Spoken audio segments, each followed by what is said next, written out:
Comment nous déplaçons-nous demain à La Réunion? C'est la question à laquelle les Réunionnaises et Réunionnais ont répondu tout au long de l'année 2023. Organisés par la région Réunion, les États généraux des mobilités ont été le rendez-vous citoyen incontournable pour débattre collectivement des modes de déplacement que nous voulons sur notre territoire. Pukosa nous a fait ça. Le point de départ des États généraux des mobilités était bien connu. C'est le coma circulatoire. Avec 2,5 millions de déplacements quotidiens et 475 000 véhicules en circulation sur notre île, forcément, ça coince. Nos déplacements méritaient donc bien une grande consultation régionale pour écouter les besoins et attentes partout dans l'île et tenir compte de toutes les mobilités. C'est tout l'objet des États généraux des mobilités, une nouvelle méthode pour trouver collectivement des solutions. Comment la passer? Première étape, la Réunion s'exprime.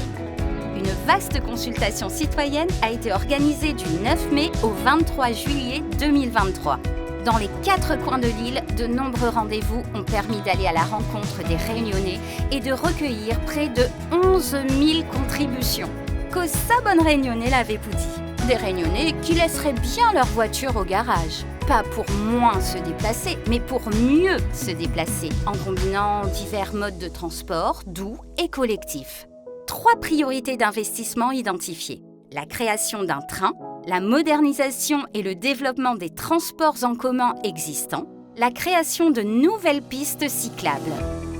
Deuxième étape, l'Assemblée citoyenne des mobilités propose. Dès le mois d'octobre 2023, l'Assemblée citoyenne des mobilités a pris le relais. Sur la base des enseignements de la consultation citoyenne, sa mission était d'identifier les priorités et de faire des propositions concrètes. Composée de 100 personnes, l'Assemblée citoyenne des mobilités regroupait 70 citoyens représentatifs de la diversité de la Réunion, ainsi que 30 représentants des institutions publiques. L'Assemblée la travaille dur, se l'a cogité, imaginé, réfléchi pour trouver le bout. 4 plénières, 10 commissions de travail, 3 formations et des heures de débat ont permis d'aboutir au vote le 9 décembre 2023. De plus de 180 propositions d'action réparties en 5 thématiques prioritaires. L'Assemblée citoyenne des mobilités était une première à La Réunion.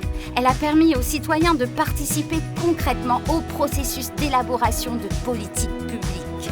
Troisième étape, les collectivités agissent.